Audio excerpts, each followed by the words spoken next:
Halo, assalamualaikum warahmatullahi wabarakatuh, Sobat Asa. Semoga sehat selalu dan dilimpahkan rezekinya. Nah, di video kali ini saya akan menayangkan gimana sih caranya ngukur tangga bakal buat hand railing supaya tepat, akurat, dan gak meleset waktu pemasangan.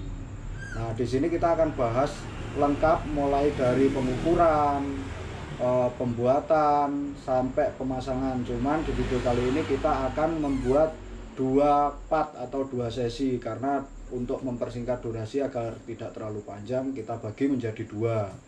Oke, sebelum kita lanjut jangan lupa bantu like, komen, dan subscribe supaya video-video konten yang kita bikin semakin berkembang dan kita juga semangat. Oke, lanjut. Oke, sekarang kita akan melakukan pengukuran hand railing. Jadi cara kita mengukur hand railing itu pakai alat jangka kayak gini. Ya, ini bisa disetting, dirubah-rubah sudutnya menyesuaikan daripada kemiringan anak tangga. Terus kita kasih level. Levelnya itu kita tempel di salah satu, anggapannya ini tiang daripada hand railing. Jadi dari sini nanti kemiringannya sudah kita ketahui, levelnya kita udah tahu, udah level. Nah, baru kita ukur bukaannya dari ujung A ke ujung B. Baru nanti kita protektor, baru kita tahu berapa derajat kemiringannya. Nanti pemotongan daripada holo atau framenya itu menyesuaikan dengan hasil pengukuran bukaan jangka ini. Nanti kita protektor, jadi kita tahu berapa sumbu derajatnya untuk kemiringan daripada hand railing ini. Oke, lanjut.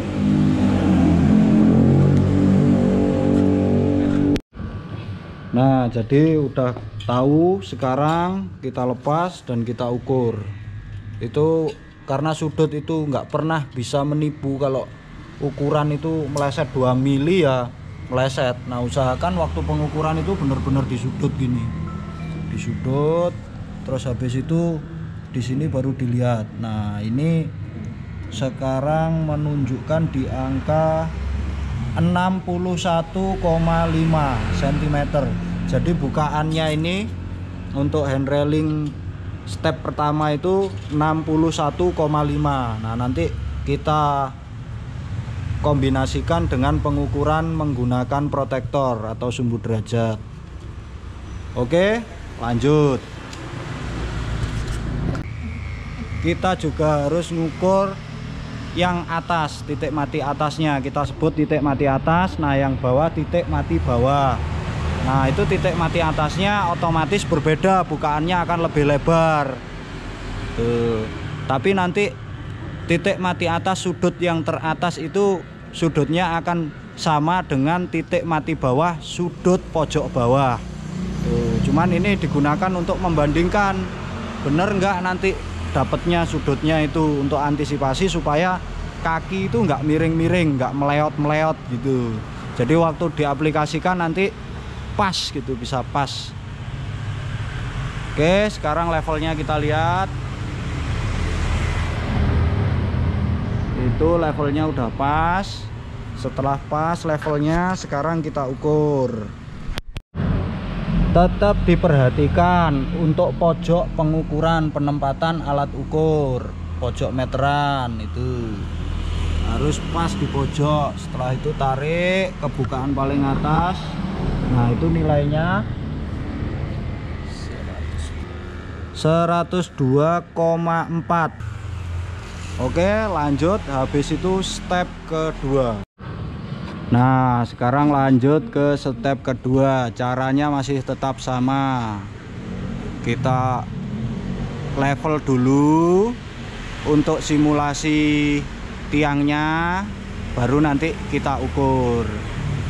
Udah level, dilepas, lalu diukur. Oke, step kedua, titik mati bawahnya ukurannya 62,9. Nah, jadi kita ukur seperti ini. 62,9. Oke. Nah, itu perlu diulangi lagi juga. Jadi nggak cukup sampai di situ aja. Satu kali pengukuran untuk meyakinkan, bisa 2 sampai 3 kali pengukuran. Emang kesannya ribet tapi hasilnya pasti. Itu yang sering saya gunakan, itu metodenya ya kayak gini. Makanya untuk menghindari melesetnya railing itu kita kasih planar ini karena apa? Yang namanya pemasangan dilakukan manusia itu kan nggak selalu sama gitu loh. Jadi kadang ada yang naik, ada yang turun gitu. Toleransinya jadi kekejar sama planarnya ini yang bawah. Pas 62,9. Nah, itu kita udah catat. Sekarang lanjut step 2, titik mati atas.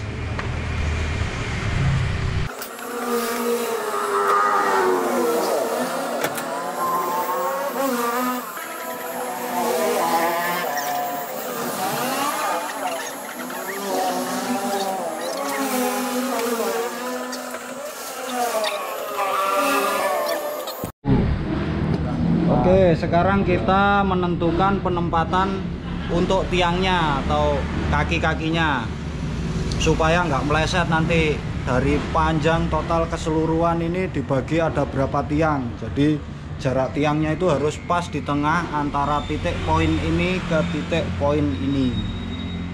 Jadi oke, sekarang kita ukur lebar plinnya itu per step anak tangganya itu 27. Nah, modul yang mau kita pasang itu holonya 4x6, posisinya di 4. Jadi 27 dikurangi 4, hasilnya dibagi 2. Jadi 23 dibagi 2, 11,5. Oke, kita coret, tandain. Nah, terus ini siku ini lebarnya itu udah 4 cm. Jadi enak kita ngukurnya, sama modul holonya udah dapet, tinggal di siku ditandain. Seperti ini. Setelah itu naik ke atas, kita cari di anak tangga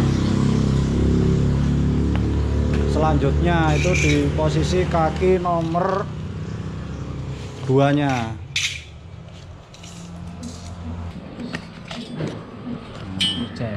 Cek ulang. Nah, itu kurang lebih sama, ini 11,3, ini 11,5 ya, kurang lebih. Jadi sudah, terus ke titik poin selanjutnya di sini. Sama juga caranya. Berapa? 27 masih sama, berarti 11,5 juga jarak terluar. Nanti ini gunanya untuk menentukan frame bagian dalamnya, panjangnya itu berapa sih gitu. Jadi jarak antar kakinya otomatis nanti akan sama waktu produksi dan aplikasi itu nggak meleset gitu.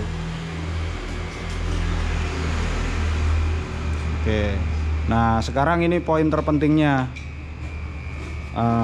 Poin terpentingnya itu kita mengukurnya pakai siku. Kalau jaraknya pendek itu bisa dilakukan sendiri, tapi kalau jaraknya panjang biasanya kita lakukan pengukuran 2 orang, minimal 2 orang.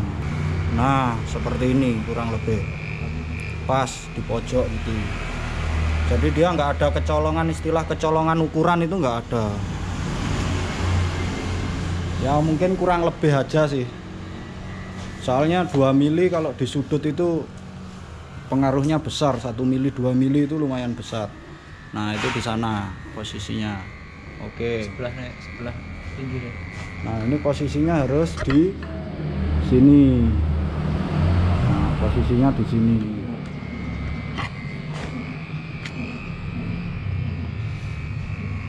Nah, di sini didapati ukuran itu senilai kurang lebih itu 121 cm. Jadi jarak terdalam frame bagian dalam itu 120 cm. Itu seterusnya kita ukur seperti itu.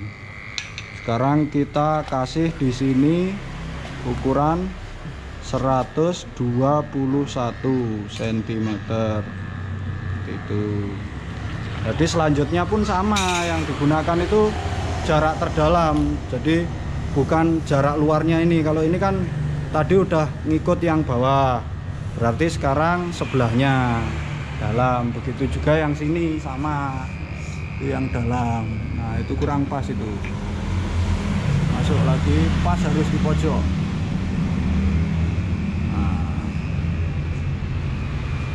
Nah kurang lebih posisi pengukurannya seperti ini. Nah, oke, lanjut.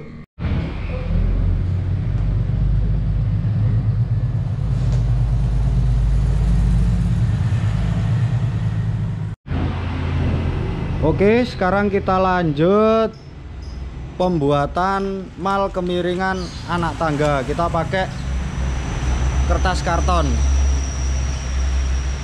Jadi kertas karton ini nanti kita potong sesuai kemiringan jangka.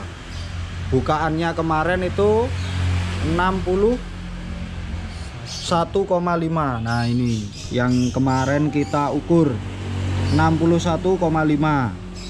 Nah ini jadi bukaan antara ujung sampai ujung sini itu 61,5. Nah sekarang kita gambar di atas kertas karton, lalu kita potong. Oke, lanjut.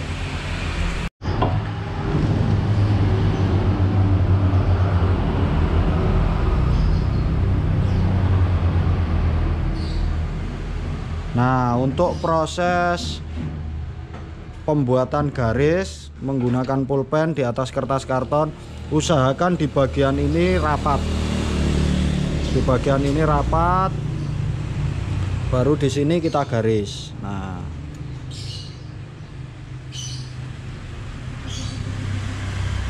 seperti itu. Ini menentukan basic lurus ukuran soalnya.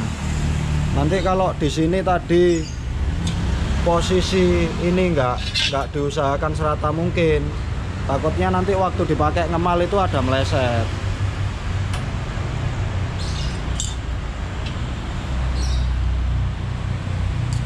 Nah ini kita ambil ukuran basic, bebas sih sebenarnya, tapi kita menggunakan 25 cm atau 250 mili.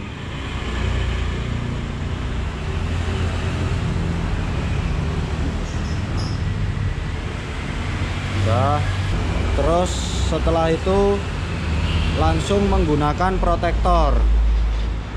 Nah protektor itu kita pakai untuk menentukan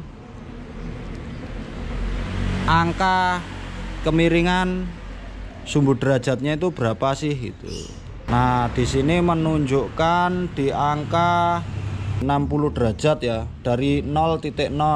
Nah sekarang saya mau rubah titik nolnya dari 90, jadi ketemunya titik 0 di 90. Di sini dihitung 10, 20, 30. Nah itu menunjukkan kalau titik 0 di protektor itu 0, kita tarik sekarang nilainya 60, tapi kita tentukan dari titik 0 90 karena pengukuran tiang itu tegak lurus, jadi di 30 derajat.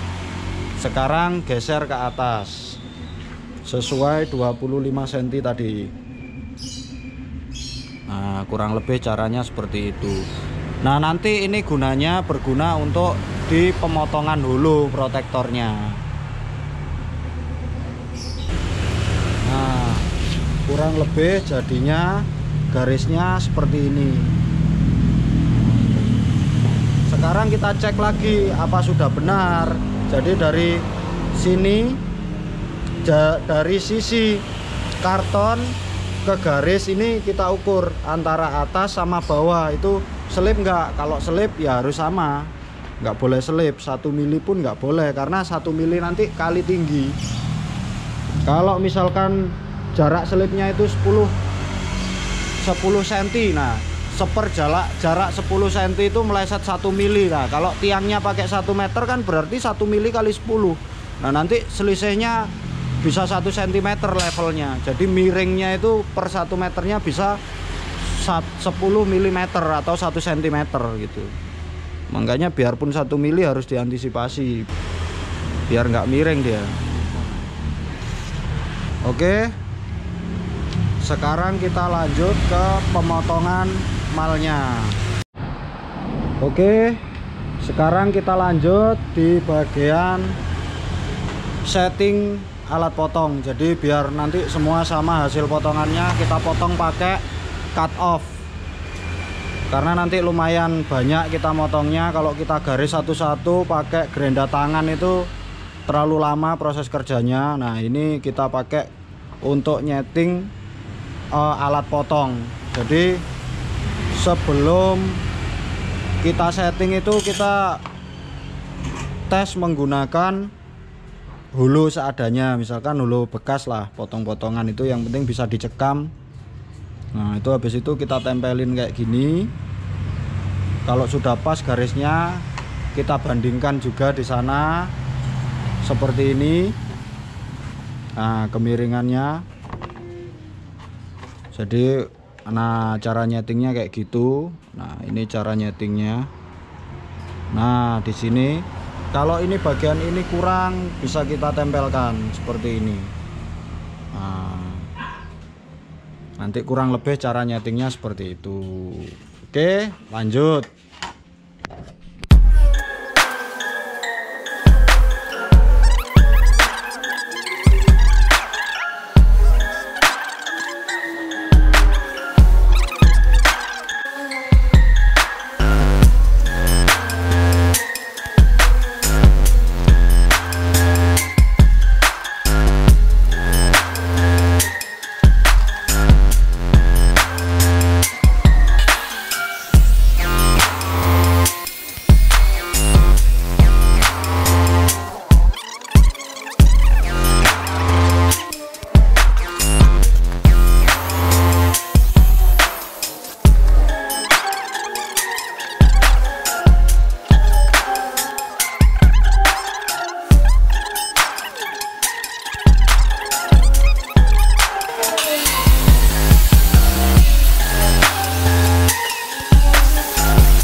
Oke, sekarang kita lanjut ke proses perakitan. Nah, cara ngerakitnya biar gampang, kita titik salah satu sudut dulu biar nggak lari-lari waktu dimal. Baru dimal. Nah, itu baru dimal, dipasin. Di sini harus lurus nempel, di sini juga harus lurus nempel. Baru di titik bagian selanjutnya.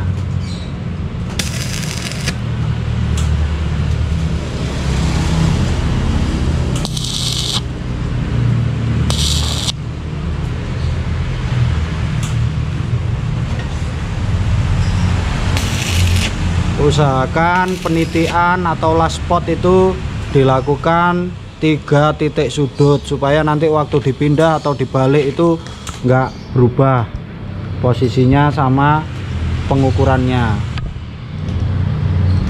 Ya, sekarang kita coba mal lagi setelah di titik ada perubahan nggak. Biasanya ada tarian. Nah, itu pas. Sekarang udah pas. Kalau udah pas gini nanti insya Allah waktu di lokasi itu kita setting, dia levelnya akan tetap nggak berubah, asalkan waktu pengelasan ini nanti menghindari tarian-tarian daripada panas las itu tadi. Waktu pengelasan itu kan terjadi panas, jadi itu biasanya yang narik ada pembengkokan, ada tarian, perubahan sudut yang gitu. Itu nanti ngindarinnya dicantum. Oke, lanjut ke proses selanjutnya.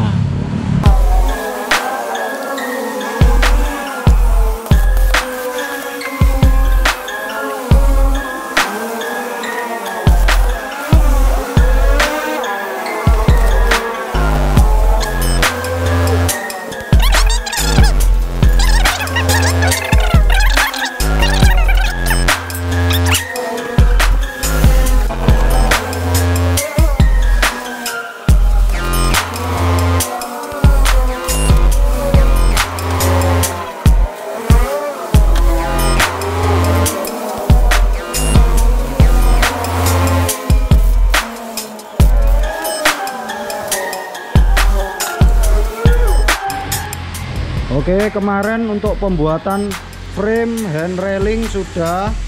Sekarang kita membuat untuk bagian isiannya. Jadi kemarin dasarnya itu seperti ini. Nah, dasarnya seperti ini. Terus pola selanjutnya itu seperti ini bentuknya. Oke. Nah, proses pembuatannya untuk membuat bentuk bulatan-bulatan seperti ini, firkannya itu kita menggunakan bending firkan. Yang di video sebelumnya itu kita proses pembuatannya itu ada di video sebelumnya. Nah, itu untuk hasilnya seperti ini. Jadi ini sekarang proses pengisian di dalam frame hand railing. Nah, kurang lebih seperti ini. Oke, kita ke proses selanjutnya, pengisian frame hand railing. Lanjut.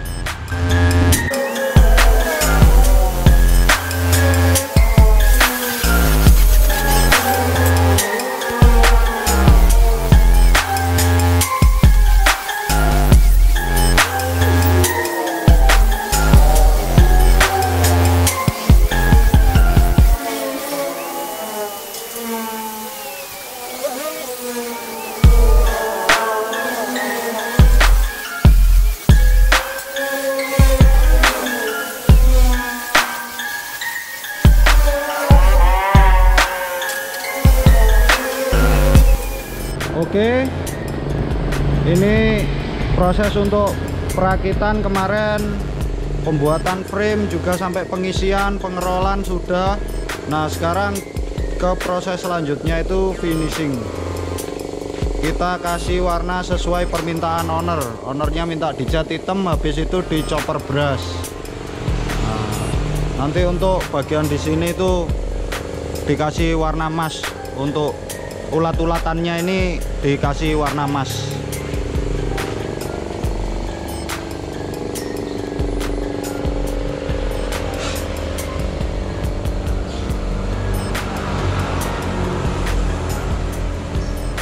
Oke, setelah finishing nanti kita lanjut proses pemasangan.